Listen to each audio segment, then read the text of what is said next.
Welcome once again to the silly season and quick news about the F1. Without taking much of your time, let's go to it.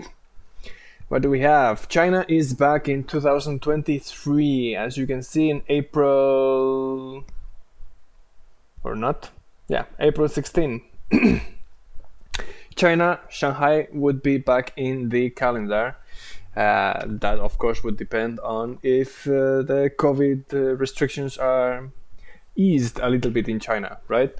That has been the only requirement. Like, China requires everybody that goes to China to make a quarantine, and the F1 was not ready to do that. So, if they ease that, which looks like it's going to be the case for next year, at least that's the Chinese government's plan, the F1 would be coming back to Shanghai. And this would be how the rest of the calendar would actually look like, including Doha in Qatar. And where is the Las Vegas? Right here. It's a little bit of a mess, right? You go to Austin, then Mexico, then Sao Paulo, then you go again to the USA and then to Abu Dhabi. It doesn't make any sense, but anyway, that's how Domenicali wants it. Nick De Vries will be filling in for Sebastian Vettel in FP1. I'm guessing it's an accord with Mercedes, as Aston Martin is using Mercedes engines. He will be filling in for Sebastian Vettel in FP1. Perhaps he's trying to get ready for that Williams seat in next year, 2023. Who knows? You can see here, Ferrari will be using a special shell clothing for the Grand Prix, and looks like they also want to get some yellow touches in the car. I don't think they will paint it full yellow. That would go against Ferrari, right? Ferrari must be red, but I think they will put some yellow tones here and there in the livery of the car. Could be quite interesting, actually. It's not that ugly. As I mentioned last week as well, Red Bull and Porsche looks like the deal is kind of stalled or broken, because Red Bull is okay with Porsche purchasing 50% of the team. However, Porsche wants to take control of the team and Red Bull doesn't want that, and this is something that they both cannot get into an agreement. So it looks like it's not going to be an option. Red Bull said that they are manufacturing their own engine right now with help from Honda, and they don't actually need Porsche to buy part of their team. They can continue competing with their own powertrains, Red Bull powertrains. So looks like Porsche will have to look elsewhere if they want to go into F1. Could be McLaren. Andreas Seidel has been part of Porsche team for many years, and perhaps McLaren would be an option. However, Audi had the same problem when they were looking for teams.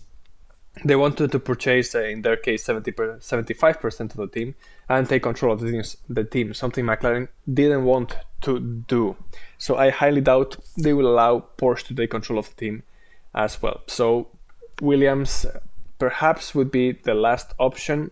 Williams is not part of the Williams family anymore. It's from a USA investing company, a Capital One, I think it's called, anyway.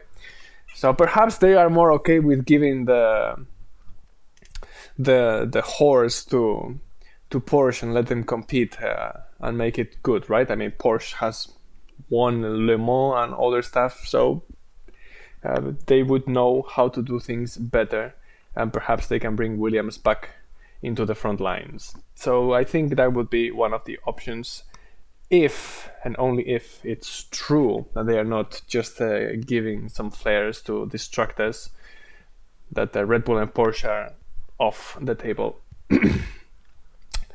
Driver lineup for 2023. We know that Zhou Guanyu is still not confirmed. However, Alfa Romeo has been happy with his performance, saying that speed is not everything. There's a learning process, and they are very happy on how Zhou Guanyu is evolving.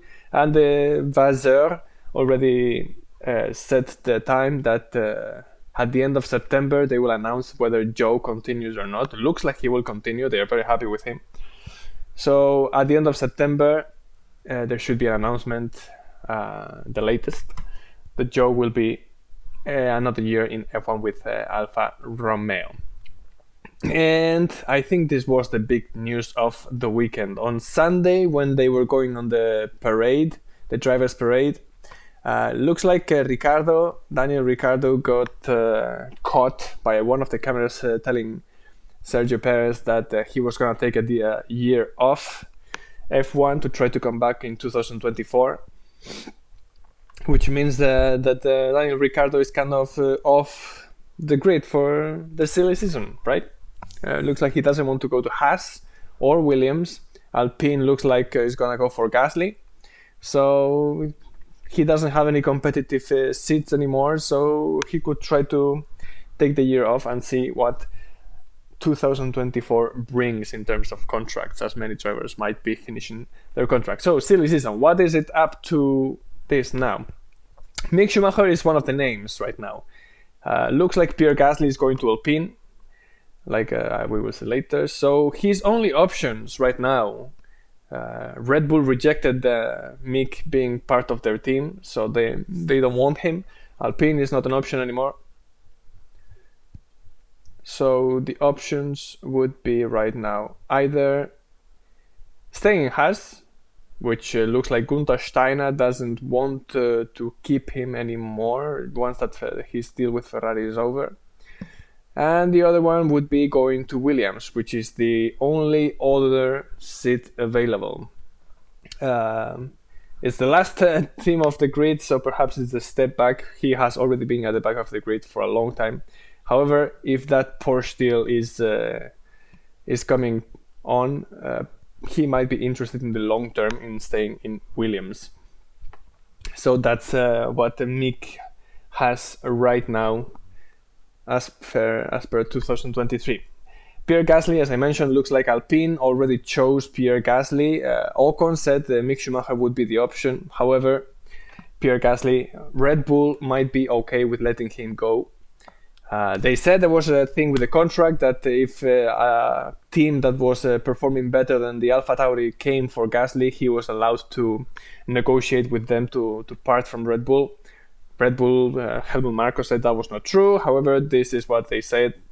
It's in the contract of Gasly. Alpine is performing better than AlphaTauri, so that would be the case. And the other one would be Colton Herta. AlphaTauri is looking for the young American driver to try to fill in the empty seat from Pierre Gasly.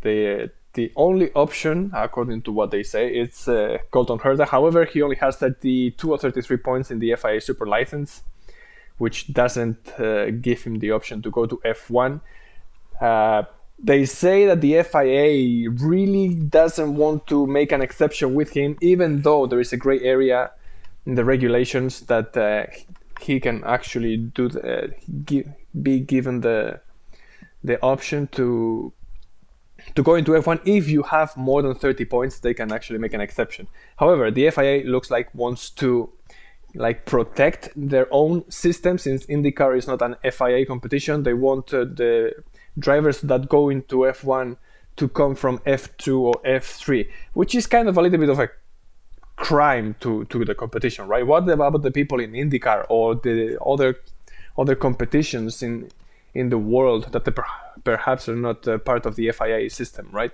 Why do all the drivers need to go to F2? Why IndyCar perhaps is as fast as an F2 or maybe faster actually? Why are all those drivers not allowed to go into F1? So this is a debate that might happen in the following days. However, they say that Colton Herta might be confirmed this week, which would confirm Alpine and Gasly's deal and would force Haas to make a decision with Mick Schumacher. They say they want to end until the end of the season. However, if they wait too much, Schumacher might move and go to Williams and see what happens. Porsche with a German driver would be actually something good for their marketing, as well as Audi. Audi looks like it's more linked to Alfa Romeo right now. So let's see how things evolve in the future. Take it easy as per usual. We have a Monza race this weekend. Looks like it's going to be a huge dominion by the Red Bull, since it's the fastest car in the straight lines. Check out for the Williams, because Albon in the racetracks where the high speed was needed was performing very well. And that's all. See you on Friday with the preview, and stay tuned.